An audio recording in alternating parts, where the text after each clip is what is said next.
And we have another great guest here with us tonight. We're going to find out about this guy. I had the pleasure of sitting and talking with him at the radio station, and we were just talking with the mics off. I think it was like 2015. I'm thinking, wow, has it been 5 years here already? with us today? We're going to find out about this guy. I had the pleasure of sitting and talking. Sorry. I hear myself. There you go. All right. That's one thing about being live. Yeah, it happens. It happens. But with us here tonight and is CCMA award-winning artist. Y'all give it up for Bobby Wills. Bobby, how are you, man? I'm really great, you guys. How are you guys? We're doing Great. well. How's things north of the border? Well, I think they're probably pretty similar. It's been a crazy year, but we're home and happy and healthy, and we got lots of crazy politics and obviously this virus thing and everything else going on here too. So it's really not that different, I don't think. I don't know. I'm hearing a lot of talk about we want to move to Canada. I don't know if that's a good thing or not. So and I imagine up there they're saying we want to move to the States. I have no idea. But whereabouts are you, and describe your surroundings? Well, I'm in Calgary, which is Western Canada, just above Montana, about 3-hour drive north of Montana, and right in the Rocky Mountains. Wow. Oh, how awesome. So when you get up in the morning, you can look out the window and get a great view. Yeah, every day. Yeah, it's pretty beautiful. But in January, it's not that beautiful. It's really, really cold. It gets cold here too. But yes. When you talk about cold, how cold does it really get in Calgary? Well, I don't know how to say it to you in Fahrenheit. I always forget that math. My family in the States always laugh at me. But it'd be minus, gosh. So that's already cold right there, minus. Yeah. All right, you've said enough. Yeah, like it's minus 30 here with the wind chill minus 40 Celsius. So it's just really, really cold. It's crazy. Yeah. So we got to talk about you being a Canadian artist. You've been with the CCMAs. You've been on that big stage. I think it was back in 2013. You picked up the Rising Star Award. Can you kind of relive that a little bit for us? Yeah, it was a really surreal moment. I mean, we had broken onto the scene here in Canada with a very, very country song. And we actually released it the same day they released Cruise, the Florida Georgia Line song. So we were sort of in a different lane and weren't sure if we'd get through. And the song was a big hit for us here. And but I never dreamed that we'd get to, walk on that stage. That's a stage, of course, being from Canada. I've watched that award show for years. So getting the opportunity to walk up there and accept an award was a little crazy. I'm super proud of that day. I really love the acceptance speech back because I was doing the and ah thing like I'm doing right now. Just really struggled to say what I wanted to say, but I wouldn't change it. It was a really amazing moment for sure. I think it makes it so memorable. Even with the ums and the ahs and all that, we all do it. Depending on the situation. The CCMAs are comparable to what we have here, the CMAs. So it's the Canadian Music Association. So just so our viewers or our listeners know what the CCMAs are, they are the CMAs, but Canadian. Canada. Yep. Correct. Exactly. Correct. Then you were nominated for another award a few years after that, correct? Yeah, we've had 8 or 9 nominations. We won our very first one and have been skunked since, which makes me laugh because I always say to my wife, I said, they sort of spoiled that. I won the first one and then they don't give me another one. I don't know. It seems anti.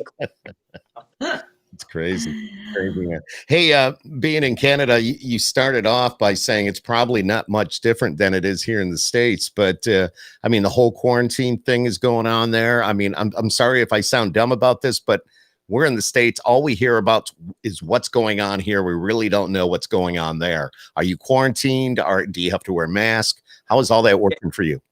Yeah, we're doing the the mask in public thing. Our businesses are slowly reopening. Nightclubs are about the only thing that aren't 100% open. We've got our restaurants open and the bars and the pubs and stuff. Oh, cool.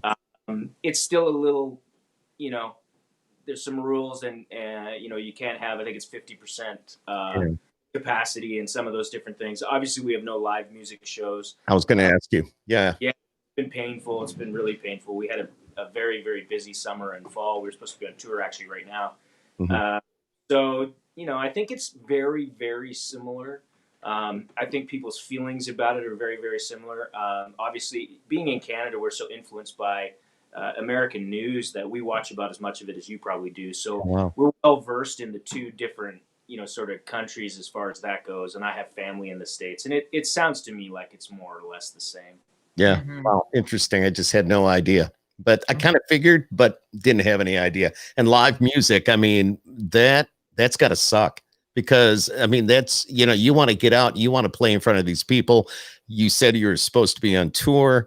All that is not happening. You're sitting in a game room or a room at the house right now, and you should be on a tour bus and hitting the big stage like any minute. So yeah, we literally would be out east right now in Toronto tonight. We would have so yeah, we literally would be hitting the stage right about now. So it's hard to let go of, but we're not alone. I mean, everybody's had to give up a lot of their lives through this whole craziness. So we're very blessed. We've got a really solid foundation here, and are surviving it all just fine. But we have a lot of friends and colleagues that are really struggling. And I know a lot of our friends in the Nashville area are really trying to figure out how to just survive now. It's been long enough that and it's no longer easy to sit back and go, well, there'll be work at some point, but it's tough. And so we feel for everybody on that front. It's easy to complain about missing the fun, but I'm sure worried about our crews and our bands. And absolutely. I mean, nobody, the income is not there, and these guys got families, and everybody needs to do what they need to do, but it's getting more and more difficult. And every day we wake up and we hear something on the news about the vaccine, or it's going to be in October. Now it's going to be in the spring, and then it's back to, the fall. We have no idea. And it's just like, well, somebody just get it straight and let's do it right. That's all. That's all I'm worried about. So yeah, I feel you. Yeah, it's crazy. We've been told not to expect shows until the summer of 2021. So oh my gosh, I hope that changes, but that's what we've been told to expect. Well, I just read today that the Ryman is in Nashville. I lost you guys. Oh, can you hear me? Can you hear us? Oh, there you are. Okay. Oh, sorry, can you hear me? I lost you for a second. I can't hear Deb. No, you can't hear Deb. Maybe Deb's going to go out and come back in. Can you hear me, Skip? I can hear you loud and clear. Loud. Of course. I'm always very loud. Did you hear Deb before, Bobby? I did. I have never heard Deb. We waved at each other. Oh, you waved. Okay. I got you. Well, I didn't do my testing. That's why. All right, let me pop out and come back in again. If she was here early, we could have been testing things out. But sorry. Yeah. It's all good. But the whole quarantine thing, have you there's got to be a good side to it as well for you. Is there? Yeah, well, what you see behind me is the Long Shot Bar and Grill. And I've turned it into, I've got my studio down here, with this loungy side. But we were actually in Nashville in February and March, and in mid-March, my family, I have citizenship in both countries, but yes. My wife and daughter do not. And so we were in Nashville it would have been 13th or 14th of March. And we had to run for the border, as they say, and get them home. And I was in the middle of just recording. We just started working with a new producer, a fellow by the name of Eric Dillon in Nashville. And we were writing and had begun the recording process, and we had to bail. So it was nuts. But when I came home, it really made me put my work boots on and get the studio finished down here so that I could continue with the work. And then we had to quarantine when we got home for 14 days, like without, you weren't allowed to leave the house kind of thing, people bringing you food and so on. And that was 14 days. And I finished the EP in that 14 days. So as far as the work goes, I've actually, sort of been thankful in a strange way for that additional time that we got. And getting to do some of it on my own at home was a very new experience creatively. So I really enjoyed it. I don't know if I'd repeat it again on purpose, but now I can do a lot more than I ever could. So there's some good stuff that's come out of it. And you know what? Anytime you get to spend that much time with your kids and your family, I mean, it does wear on you Yeah. over time. But that Mhm. first few months were really special. I hadn't been home in the summer on a Saturday to sit in the yard or go for a walk or any of that Right, in right. years.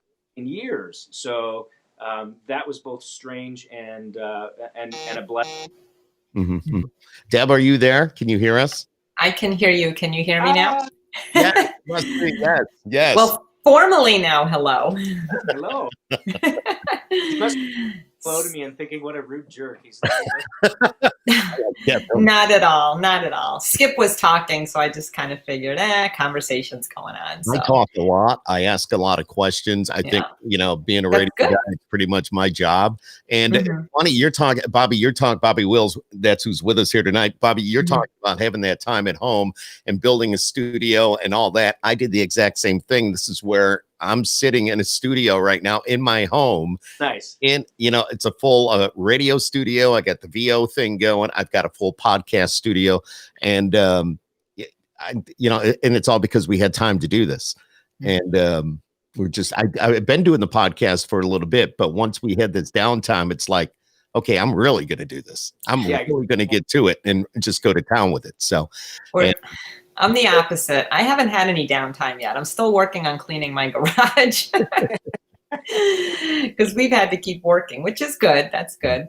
So I was trying to mention earlier, you were talking about places not being open or not being able to have entertainment. And the Ryman announced today, the Grand Ole Opry announced today that they're going to start at, I don't know, might be 50% capacity, putting on shows. So that's a good sign there that there's some progress going on. Yeah, we're seeing little bits of like little pubs are allowed to have a single, like a guy with a guitar or whatever kind of deal, but that's the extent of how it's gone here. And interesting.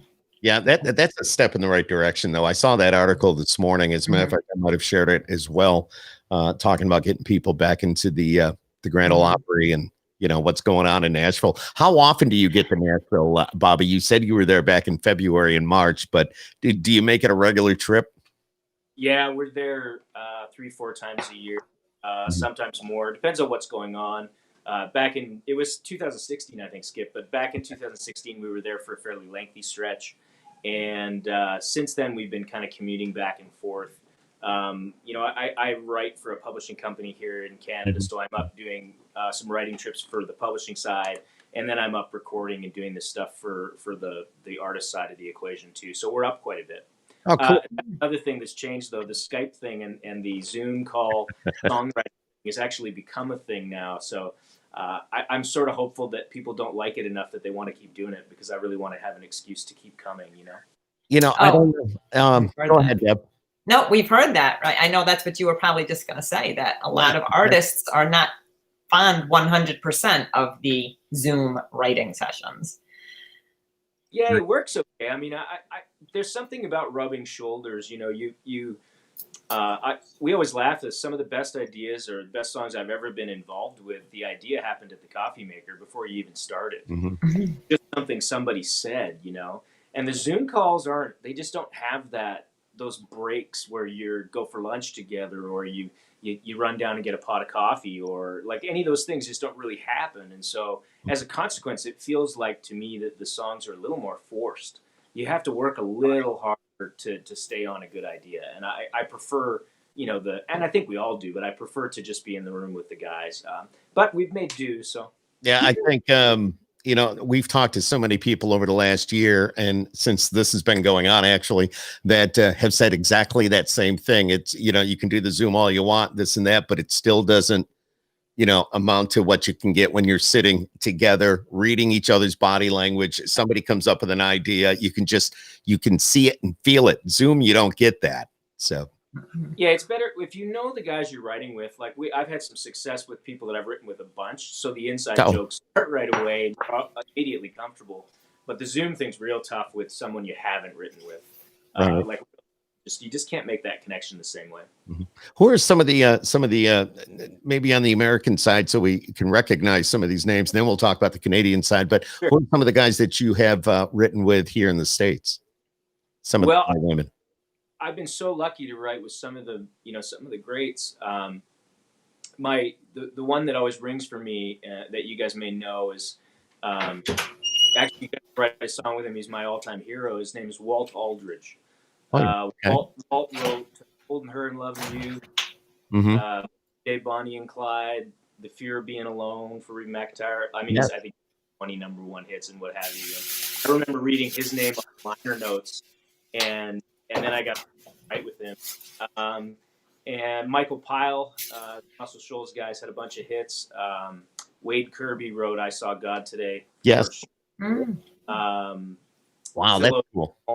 Yeah, Phil O'Donnell is actually a Canadian Nashville guy. He wrote "She's Doing What She Likes," the Blake Shelton thing. It's just a bunch of those guys. Derek Mann is a Nashville guy, but he's a Canadian guy, and Derek's had a ton of hit songs. He's got the current Maddie and Tay song right now. Mm-hmm. Oh, that's a great song. Yeah, "Die from a Broken Heart." Mm-hmm. Yes. And the most recent collaborators have been sort of fun. Eric Dillon has become a really good friend, and Eric wrote the new Riley Green single, as well as "There Was This Girl." Mm-hmm. He's got Luke Combs cuts and so on. Randy Montana, who you guys know is absolutely yes. Yes. He's got a bunch of the Luke Combs hits and the Carly Pierce and Lee Bryce thing, and he's got the new Parker McCollum that's coming up the chart right now. Yes. He's on fire and just a sweet guy, and cool. Also who's sort of in that Luke Combs camp. Wow. Has I think 3 or 4 of the number ones in the Luke camp. So that's sort of the group that I work with regularly. There's lots of other folks along the way that we've gotten a chance to write with, but you sort of find the guys that you really enjoy sitting with and writing with, and that's sort of where we are these days a lot. Cool. That's wow. an amazing group, right, Scott? Yeah, I'm blown away with that, man. That's cool. Mm-hmm. That's pretty awesome. "Wash My Truck." Let's talk about that a little bit. That's the single that you're on the side of the border with. And of course, we play it when we can, and hopefully it's going to be a whole lot more. As I told you before, I've been a big fan since we met, whether it was 15 or 16. I don't know. It seems like yesterday, but I don't know exactly. And so tell us a little bit about the single that's on the radio here in the States. Well, I'll tell you, Eric, when Eric and I decided to work together and he came on as producer, which was just an incredible moment for me because he's such a talent. He brought "Wash My Truck" to us, and he wouldn't have known this, but when I was a kid growing up, my dad ran car dealerships and used to have a black truck or a black Lincoln in the driveway times, and he would wash it every Sunday after church, every Sunday. Like, I mean, every Sunday, dirty or not, and it used to, as a kid, I could never understand why he was constantly washing his truck. It was like, what are you doing? That's kind of dirty. It just seemed like work to me, And so, enter 16-year-old Bobby, of course, wants to borrow said truck to go on a date. And my dad said, well, you can take it, but you have to wash it first. Wash it when you get back. I have to wash it first? It's so clean. Should be the other way around. Well, he's told me that you never pick a girl up in a dirty truck. That's what he told me. So when Eric brought the song to us and he played it for us, it was like, yeah, that's for me. It's totally me. And it's just a little tongue in cheek. It's fun. And, we really wanted to go with the beginnings of the new project. We really wanted to have something that was just light and fun to start, because it's such a heavy time around the world. So we just picked a fun and simple song, and it certainly resonated for me. That's what they were telling me when the song came out. And of course, I got, your team calling me and saying, hey, you got to listen to the new Bobby Wills, "Wash My Truck." It's something we need right now. It's that type of song. It's not a, it's not a downer. It's not anything like that. It's a fun, happy song. And of course it's upbeat. So I love it. And I love the first line. What was it? "Pocket of green because I just got paid," or something like that. Pocket of green because I just got paid. That got my attention right there. So that's cool. Yeah, it's just fun. I don't cut too many songs that I wasn't a writer on, but that one just fits so well that it was a no-brainer. Well, it's pretty nice when you can come across a song that actually has representation of your upbringing. So brings back Probably a lot of memories too. a lot of memories. Yeah. Oh yeah, I've had fun talking about it with the different radio things and what have you. It's been fun talking about it. My dad heard a recent thing that we did here in Canada, a TV thing, and he said, I don't think that's true. And I said, oh, it's true. And he didn't think he washed his truck that much. I said, are you out of your mind? You're still doing it. So, I got to think, my growing up, when I got my first car, my first truck, I've had them all. I always washed it. I was washing it probably every other day because I was so proud that I had a vehicle and I wanted it to look good. And then you get married and the kids come along and life comes along and you're not washing it as much. Yeah, that's why my dad washed it so much, so he could get out of the house and not have to deal with us. I'm pretty sure that's really what it was. Yeah. Hey, talking about that, if you don't mind, if we touch on this a little bit, you were adopted. Yeah. And it goes back, and then you went on a search for your biological parents, correct? I did. And you found out that they were into music. And you yeah, said, I need to do this. Yeah, it was. I didn't grow up in a family that really. I mean, outside of church on Sunday, in the hymn, we didn't really do music. But it was something that I was really wanted to do. And in my late teens, I stumbled into Keith Whitley and knew exactly what I wanted to do. But just didn't have the anything around me or any support system for music. And we played hockey and we just boys did. We weren't playing music, so. I really, really wanted to do it. I lived in Australia for a year, and I started to dabble a little bit and get a little braver with singing in front of people. And when I got home, the adoption registry that I found my mother. I think I hear some water running or something going on. I don't know what that is. Hang on. I don't know what that is. I don't know, but. I got all this padding around here. So. I'm in a nice quiet room here. So yeah, sorry. Yeah, you're all good. All good. But anyway, the registry called and said, we found your mother. And so I said, sure, I'd love to meet her. And I met her and I found out I had siblings and they all played music. Then about a year later, I met my father and found out that he came from a family that was, professional musicians, and my grandmother was a concert pianist. And so it sort of crystallized that it wasn't silly. It was like, oh, well, this is real. This is who you are. I understood what I was raised to be. And it just gave me what I was genetically meant to be. Right. Exactly. And it was a really wonderful moment in time. And it definitely gave me the courage to try to move to a different level with music.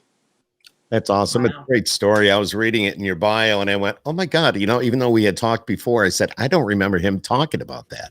And I just thought it was so cool that you took that effort to find out who your biological parents were, because I think they put you up for adoption at 18 months. And then you wanted to come back and, figure it all out. And that, to me, that's really neat. So. Yeah, it was just one of those things that, a lot of adopted kids do it and a lot of adopted kids don't. I just think it's sort of up to and I love that they generally leave it up to the child to make the first step. But, for me, it was curiosity. Growing up, I always figured my dad was Bryan Adams. So I was going to get to Bryan Adams here in a minute. So. Yeah. Poor, I've just insulted poor Bryan Adams too, because he's a little too young to be my dad. But I didn't know that. So I just figured he was my dad for years. So I think there was a certain amount of curiosity built up over time with those fantasies, Yeah. Go ahead, Deb. I was just wondering, did your adoptive parents I know there's situations where sometimes adoptive parents are concerned when children look up their biological parents. How'd they feel about that? Yeah, they were really good. They told me at a very young age. In fact, I think I always knew. I think I understood it around 11 or 12, but it was never a thing. They talked about it at church. I heard people say it. They talked to me about it. Like, it was never a thing, and they were never really super anxious about it. Although it was my mother I was a little worried about.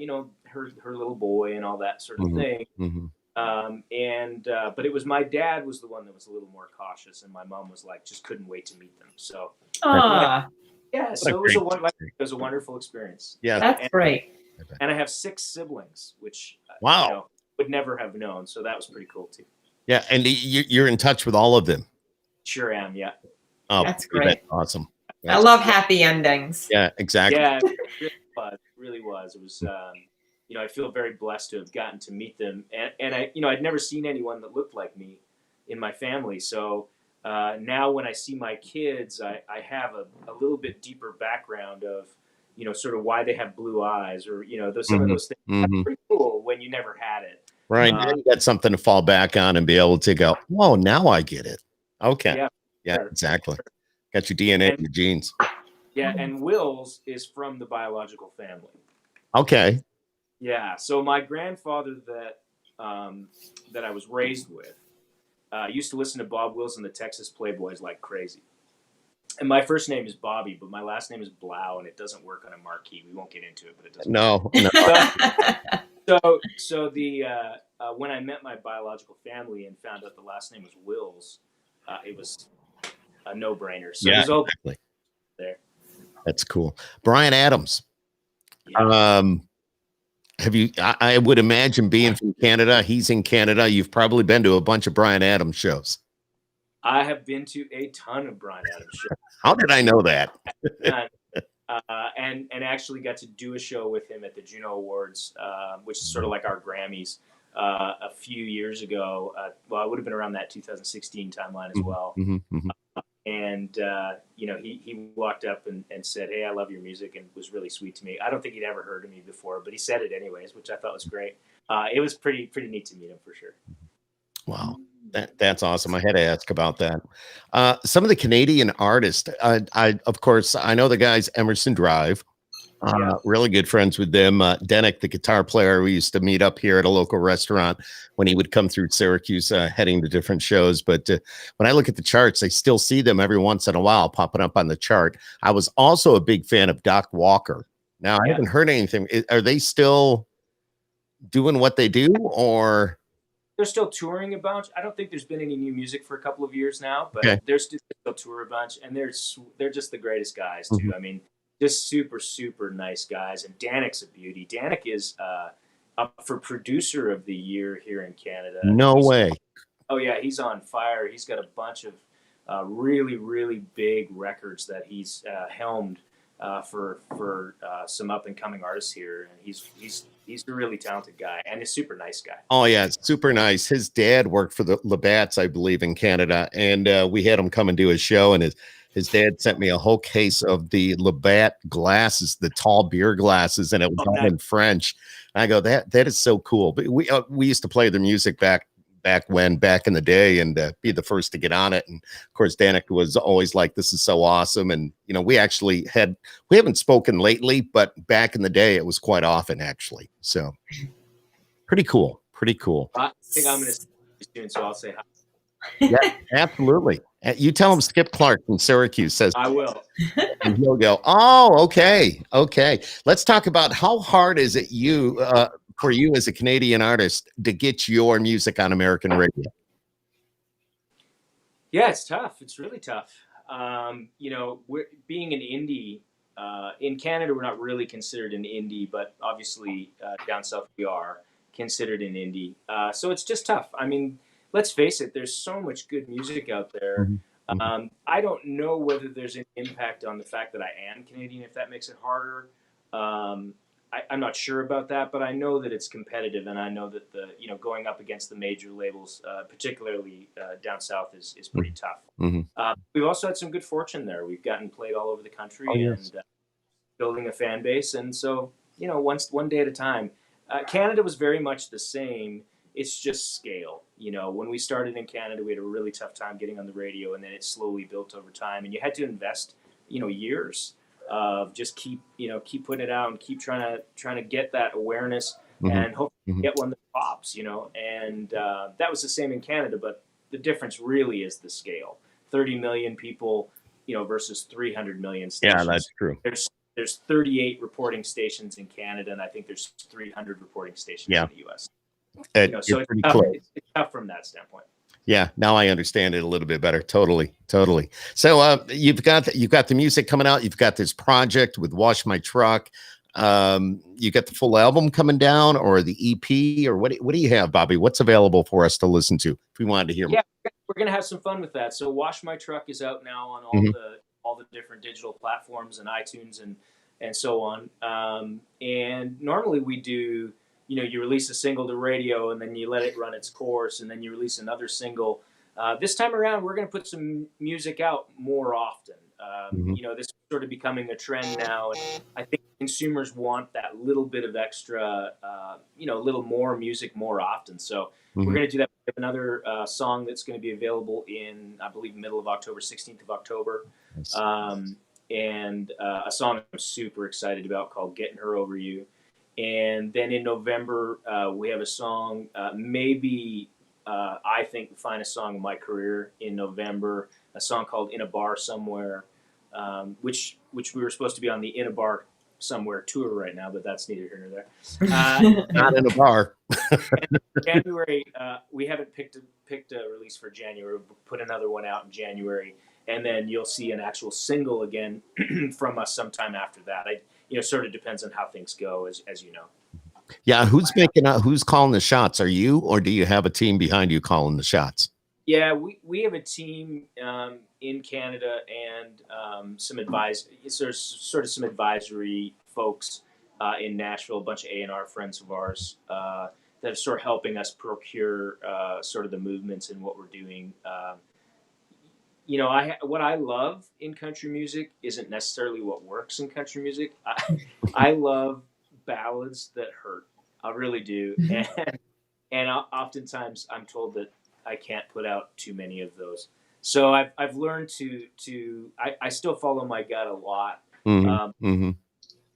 Counsel from those that are in the know. As better than anybody, Skip, how tough it is to to find good singles and for you choosing what to play. Absolutely. We don't make it any harder on ourselves than we have to. So it's best to have some people involved.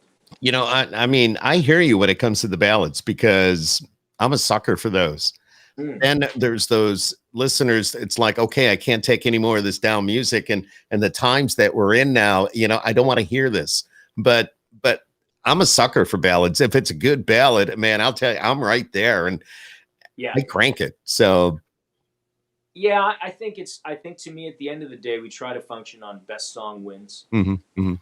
Sometimes there's a strategy around it. So we will have a couple of slower songs and a little heavier music coming, but you try to package that around some other stuff. I mean, usually the song of the year at the CMAs is a ballad. So it's not as though it's not possible. And I think that's what I fell in love with about country music, was Keith Whitley singing I'm Over You. Mm-hmm. To me, just like, what?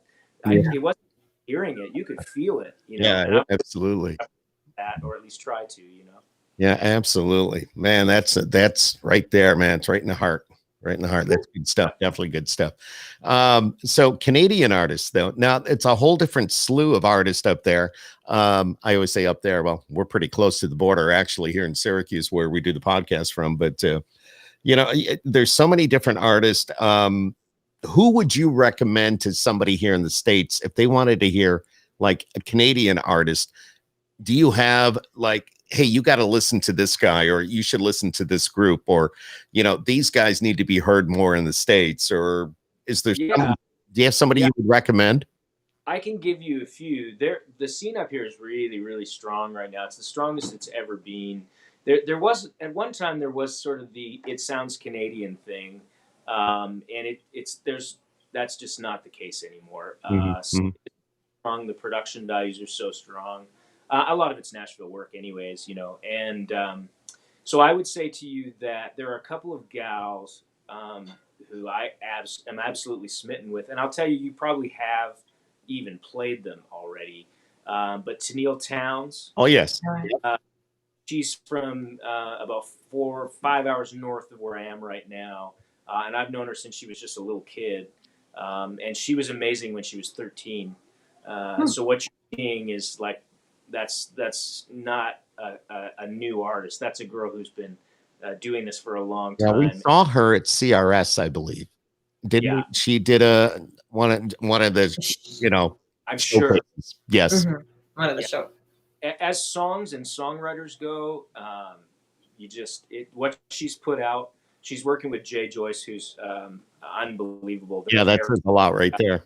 Yep. And you can just hear her unique style continuing to grow. So she'd be one. The other one is actually, she's one of my favorite vocalists in any country, and she too is starting to climb the charts down there. Is also Tennille Arts. Yes. Her name, yeah. So she's just come out in Grandin. I think it's Grandin 19 or 19 in Grand. And she's got a song that's climbing there now, and she's just beautiful voice. Mm-hmm. She's super confident on stage and super talented. So I think you'll see her. Yeah. On the male side here, Dallas Smith is sort of, I would say he's the horse down here. He's the guy that sort of rules the roost as far as sort of that top guy goes. And he's had some U.S. success. He was in a band called Default way back when. Okay. And which is a rock band, and moved into country music, and he's just done a wonderful job of taking his sort of style and adding a great songwriting songs to it. It's a little more pop driven, but just really, really well done. And then lastly, I'd say there's a new kid on the rise here. He actually lives in Calgary, and his name is Jade Eagleson.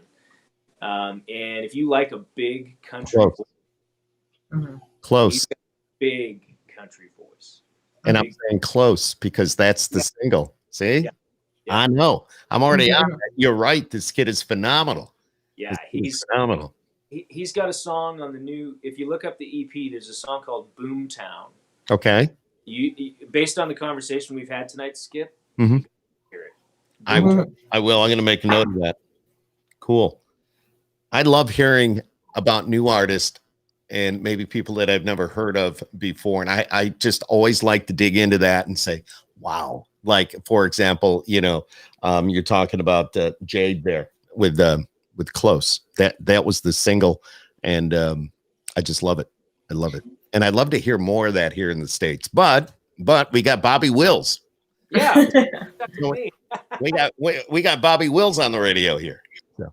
And that's pretty cool. Bobby, it's pretty awesome with your music and who you are and the caliber of a musician that you are, being in Canada, picking up the award with the CCMA, the Rising Star back in 2013, and then being nominated down the road for another award.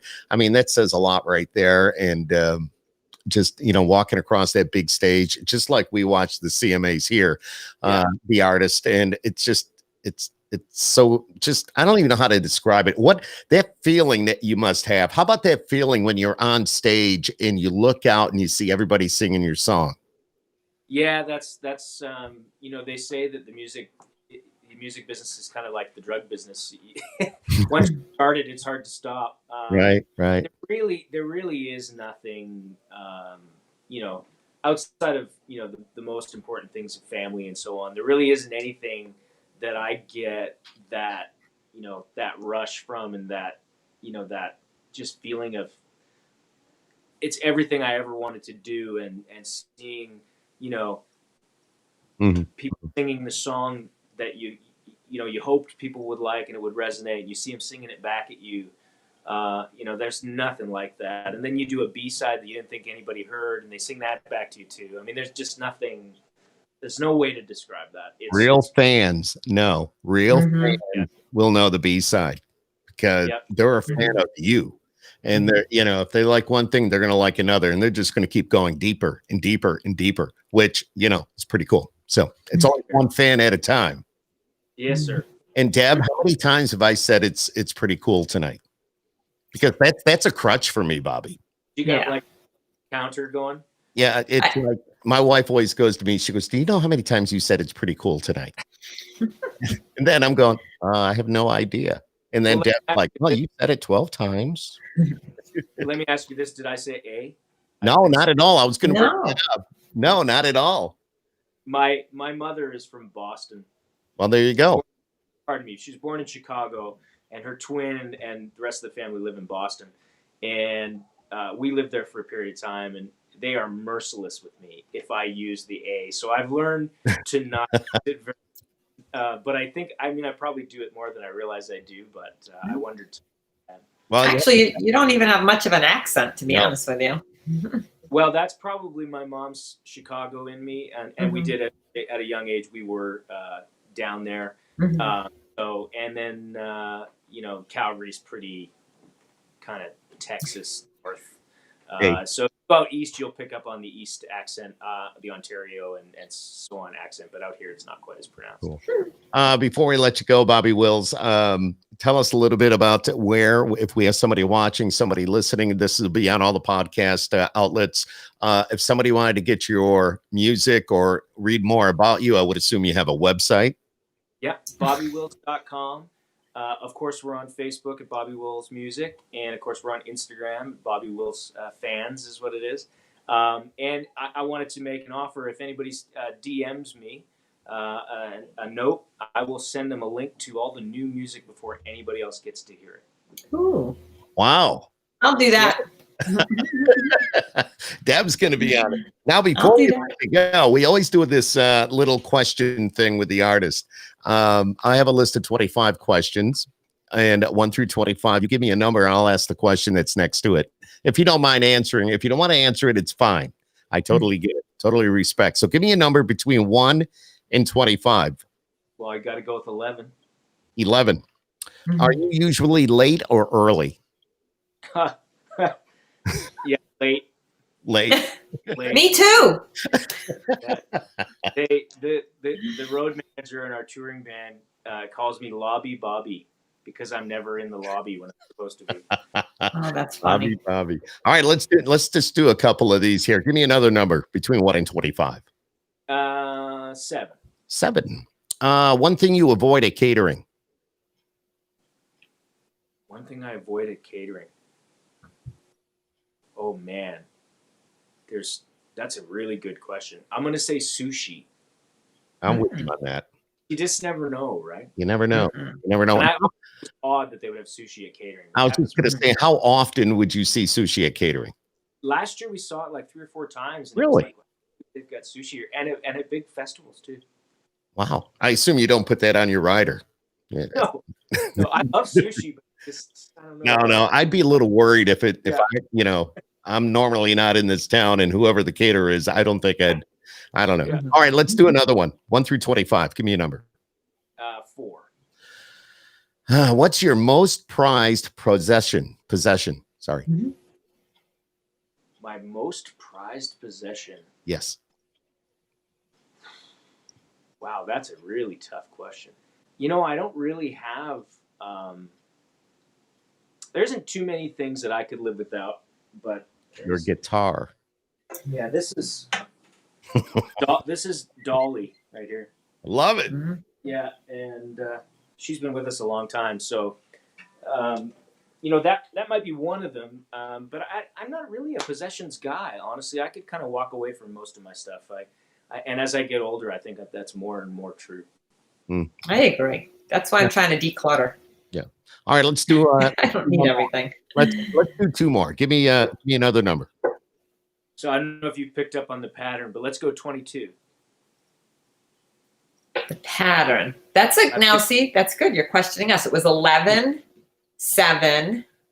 Don't tell me. 11, 7, 4, and now 22. So 11, 7, and 4 is 11. 22 is 11. 2 is 2, 11. Ah, see? I like that. He quizzed us. Wow.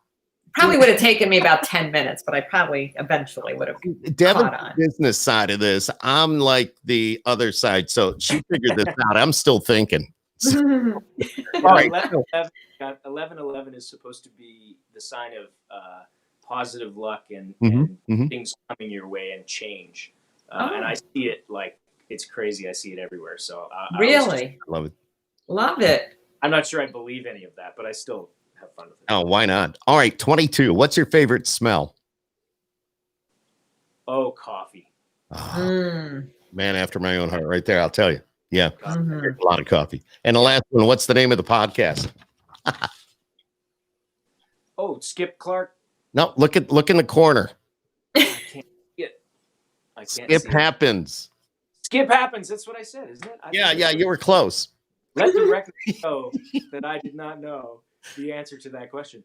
I can't even read it on my screen. No, so it's probably tiny because you said you were watching like on an iPad. So everybody's got something different, you know. And when we do the podcast, normally we tell people, and we should have sent you something on this, that I don't use a Chrome browser and it'll work excellent. So, but you know, everybody's got something different that they use, whether it's a phone, whether it's a MacBook, or whether it's a PC. Yeah. Or, you know, you never know. You never know. It works great. It was in an app, so yeah, that's great. Yeah, excellent. Bobby Wills, we just want to say thank you for joining us tonight. It's such an honor to talk to you, being a big star in Canada, and we hope to hear you more and see you more here on the state side. Just hopefully you'll be able to cross that border soon. You can't do that now, I don't think. I think they've even pushed it back to the end of October, if I'm not mistaken. So yeah, even I can't. Like even with the passport, they've asked us not. So I think under certain circumstances you can, but just to go to Nashville to write, I think they would turn me away. Yeah. A bummer. Stay home. Yeah, stay home and enjoy it. Work in your studio. Maybe write a couple of tunes. That's the plan. It's a good plan. Bobby Wills, thank you so much for joining us here tonight. Make sure whoever's watching this and listening, make sure you check him out online. You'll see how big of a star he is in Canada. It's huge. We're so proud of him. We're glad to get your music on here in the States, and we expect to hear a whole lot more, I'm sure. And you know, and hopefully we'll see each other again in person, whether it's the country radio seminar. I don't know if you know, all that good stuff that we do. And Deb also has a business in Nashville. And so she's there quite often. So we have plans for CRS if we can get there. And we do some radio tour stuff as soon as we can get going. So you will see me. And thank you so much for having me on. And I appreciate the support. Absolutely. It's Bobby Wills, everybody. Thank you so much for joining us. If you would, stay right there. Stay right there when we log off. And Bobby Wills, there you go. Thank you. Thank you, everyone.